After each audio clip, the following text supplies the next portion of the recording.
What are some of the strangest experiences you've had while astral projecting? I saw hundreds of dimensions. I went to the moon once. I like to see Pluto. And this portal just opens up. He said, this is the edge of the universe. Just seeing the ocean in an astral realm, it's incredible. Became a cow, Giants. blade of grass. And he just started changing his faces really, really fast. I actually tried to go visit Area 51, and when you try to enter it, it snaps you back in the body if you go too close to it. What the fuck?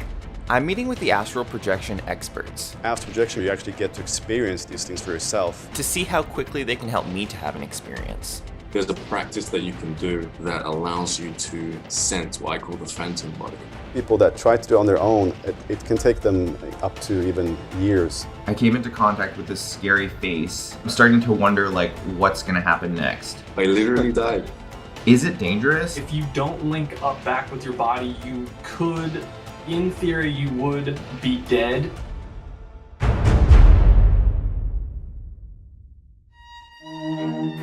I work for Vice Media, and that's why I'm making this video.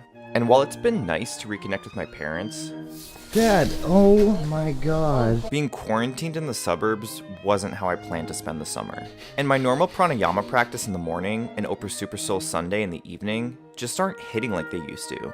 And so, like any rational millennial looking to cope with their existential dread, I turned to memes. And one meme in particular sparked my interest. Astral projection, or soul travel, is when someone consciously travels to what's referred to as the astral plane. Memes about AP as a last resort option for escaping quarantine have been showing up all over my feed. Oh, wait, not that one.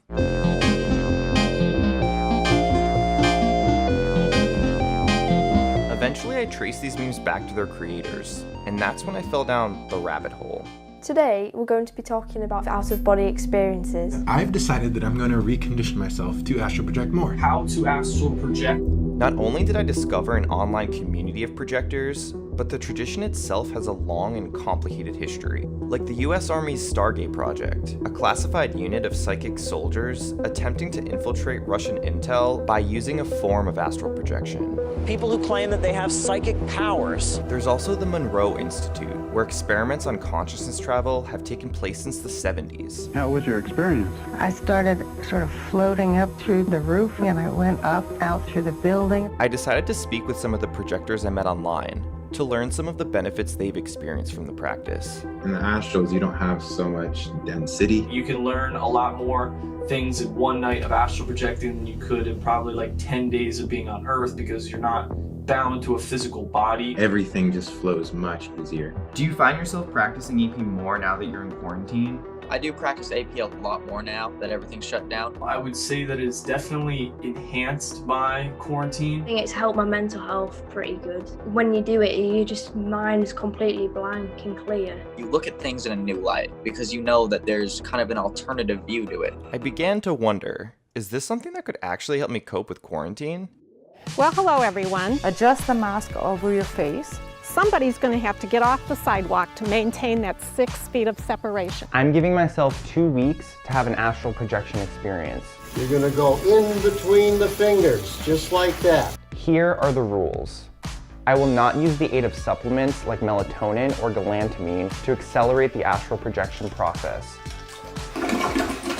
Rule number 2, I will not use hallucinogenics like LSD to induce an out-of-body experience. Not this time.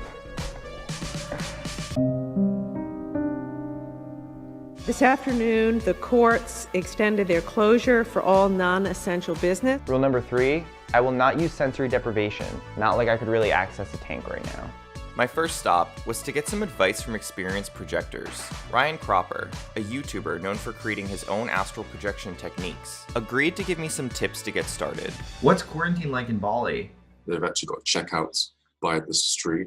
They're not allowed to drive around or roam around without a mask. I could see how most people would end up projecting more if they were stuck inside. When I was really indoors, I would astral project a lot.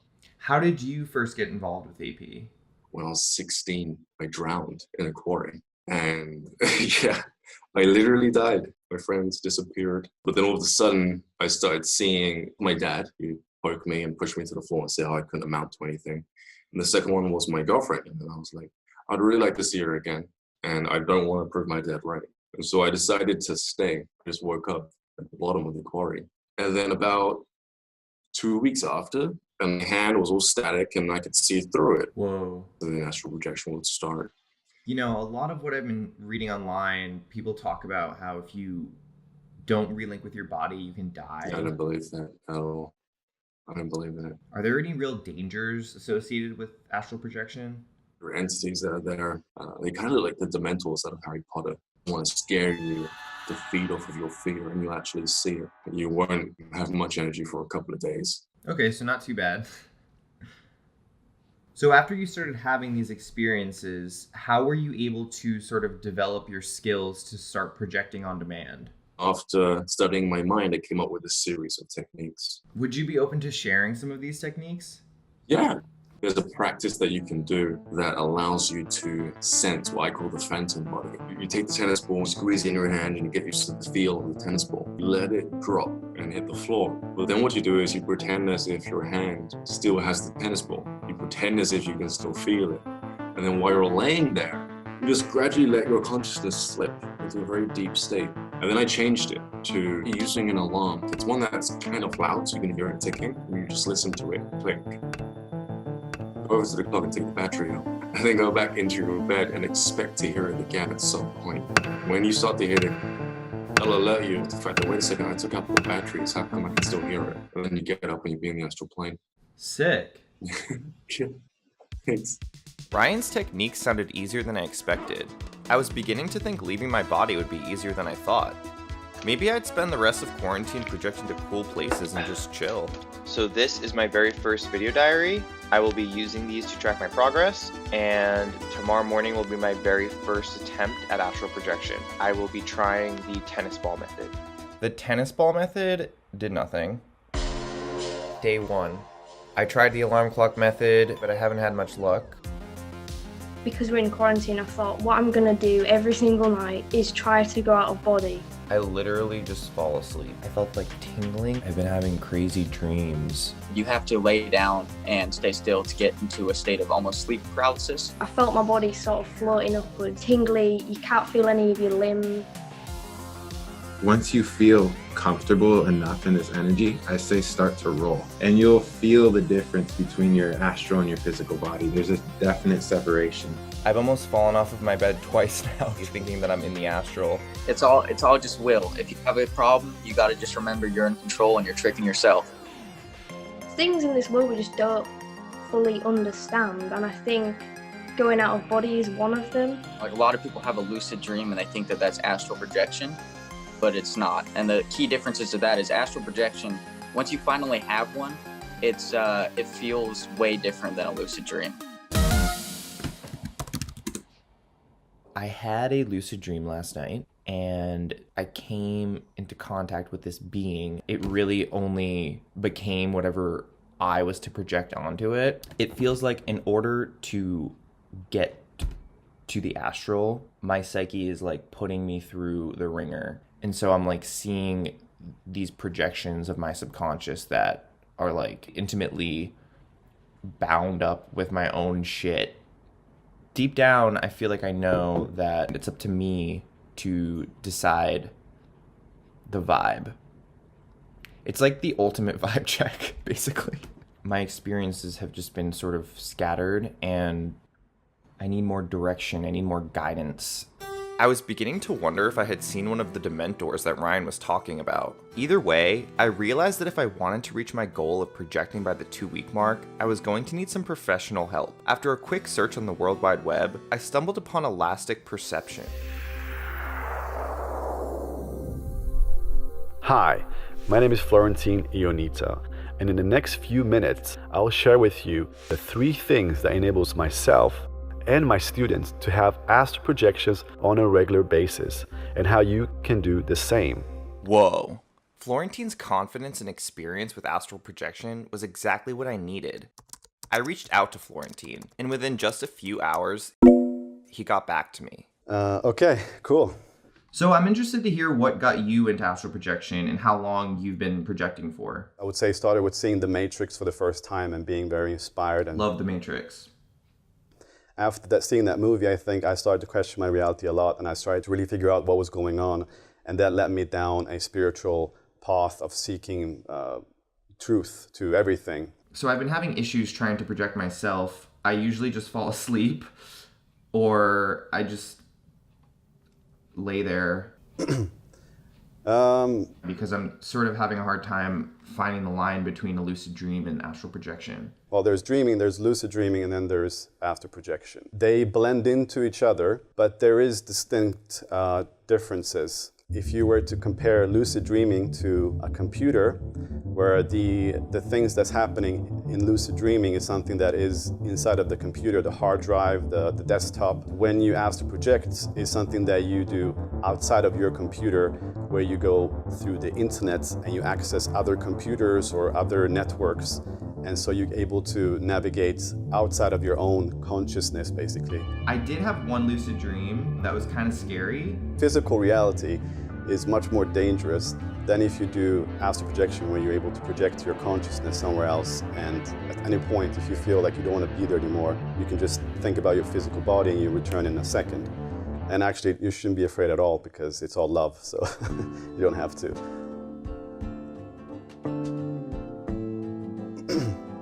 So what could you recommend for me as someone who wants to have an experience as soon as possible? Well, I recommend my program, which is a 12 weeks program that's gonna teach you how to get out of body. I don't have 12 weeks. Is there any way to streamline the process and enable me to have an experience in like a few days? Well, let's do it. Now, the program consists of high-end video training, induction soundtracks, and unlimited one-on-one coaching. Visual, sound, movement, and then visual, sound, movement. What is it that you have to do? I don't remember. Okay, I'll refresh your mind. If you're someone that has been consuming a lot of positive information, you will have a positive experience. Mindset is everything. Are you a deep sleeper or a light sleeper? It's weird. I definitely would say I'm a light sleeper when it comes to falling asleep. You shouldn't change the way that you feel or the way that you breathe. But then when I am sleeping, I'm not really sure if it's easy to wake me up or not. These plastic masks that you put on your face when you do the practice, and you cannot see anything through this mask. Like, I'm not a deep sleeper, but I'm not like super light sleeper once I fall asleep. It just takes a while for me to fall asleep. Everything is connected, and if you start astral projecting and you start to realize the bigger picture, your physical life here will have a complete different importance. So yeah, I guess I'm more of a light sleeper. Okay. If you were to see something, then that's your clue that you can leave the body.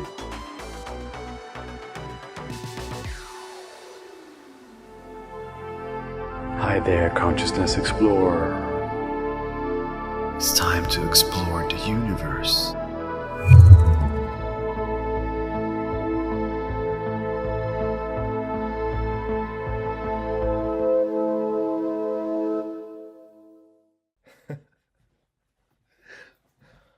It worked. All I want to do now is talk to Florentine and tell him about my success. Are we recording now, or? So I had my first experience. Excellent. I feel like part of what is always getting in the way for most people, and what was getting in the way for me, was my conscious mind and like shutting it up. Yeah. And with this method, it kind of like bypasses your conscious mind completely and goes like straight to your subconscious. Yeah, so you hit that perfect balance between a wakefulness and a sleep, which is that magical little doorway that takes you to these experiences. Yeah, exactly.